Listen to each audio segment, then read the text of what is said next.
मैं हूं शिवानी सोलंकी। स्वागत है आपका हिमालय प्लस में, जहां हम बात करते हैं उन मुद्दों की जो सीधे आपसे जुड़े हैं। आज का मुद्दा है त्रिस्तरीय पंचायत चुनाव में महिलाओं की 50% भागीदारी का। कहने को तो सरकार ने महिलाओं को त्रिस्तरीय पंचायत चुनाव में 50% की राजनीतिक भागीदारी देकर पुरुषों के समान अधिकार दिया है और विकास योजनाओं को सीधे ग्रामीण क्षेत्र की महिलाओं तक पहुंचाया है। लेकिन इस आरक्षण की जमीनी सच्चाई तो कुछ और ही है। उत्तराखंड में इन दिनों हरिद्वार को छोड़कर 12 जनपदों में त्रिस्तरीय पंचायत चुनाव का महासंग्राम चल रहा है। पहले चरण का मतदान 24 जुलाई को होना है, जबकि दूसरे चरण का 28 जुलाई को। अब पंचायत चुनाव की बात हो और महिला आरक्षण का जिक्र ना हो, ऐसा कैसे हो सकता है? आप जानते ही होंगे, पंचायत चुनावों में महिलाओं को 50% सीटों पर आरक्षण दिया गया है। लेकिन सवाल ये है कि क्या ये आरक्षण वाकई में महिलाओं को सशक्त बना पा रहा है?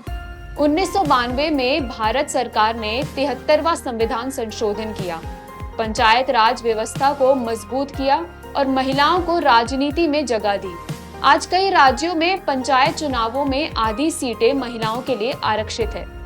ये फैसला ऐतिहासिक था, क्योंकि मकसद था महिलाओं को निर्णय की मेज तक लाना। मगर सवाल अब भी वही है, क्या महिलाएं इस आरक्षण का पूरा लाभ उठा पा रही हैं? अक्सर देखा जाता है, महिलाएं चुनाव तो लड़ती हैं, पर असली कमान किसी और के हाथ में होती है। गांव में पंचायत भवन के बाहर नेम प्लेट महिला के नाम की, लेकिन कुर्सी पर बैठा होता है उनका पति। ऐसी महिलाओं को लोग मजाक में सरपंच पति या प्रॉक्सी प्रतिनिधि कहते हैं। फैसले महिला के नाम से, पर असल में निर्णय कोई और लेता है।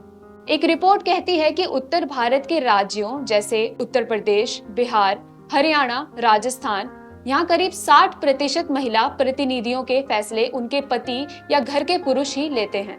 ये हालात सिर्फ पंचायतों तक सीमित नहीं है।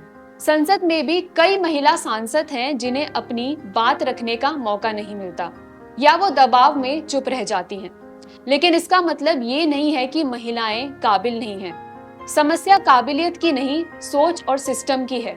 जब समाज महिलाओं को फैसले लेने का पूरा मौका नहीं देता, जब शिक्षा और मंच पर उनकी आवाज दबा दी जाती है, तब आरक्षण भी बस एक आंकड़ा बनकर रह जाता है। पर तस्वीर पूरी तरह नकारात्मक नहीं है। देश भर में कई महिला नेता हैं जिन्होंने इस आरक्षण को अवसर में बदला है। छत्तीसगढ़, महाराष्ट्र, केरल, यहाँ कई महिला सरपंचों ने शिक्षा, स्वच्छता, स्वास्थ्य जैसे मुद्दों पर शानदार काम किया है। इन्होंने साबित किया है कि अगर सही अवसर, मार्गदर्शन और समर्थन मिले तो महिलाएं किसी भी पुरुष नेता से कम नहीं। तो अब हमें समझना होगा, सिर्फ सीट देना काफी नहीं, महिलाओं को सशक्त बनाना, उनका नेतृत्व स्वीकार करना बहुत जरूरी है। क्योंकि आरक्षण का असली मकसद यही है, महिलाओं को नाम मात्र का प्रतिनिधि नहीं, बल्कि निर्णय लेने वाली असली शक्ति बनाना। अब आप बताएं, क्या महिला आरक्षण अपने मकसद में पूरी तरह सफल हो पाया है? कमेंट में अपनी राय जरूर दें। वीडियो अच्छा लगे तो लाइक करें, शेयर करें और हिमालय प्लस को सब्सक्राइब करना ना भूलें।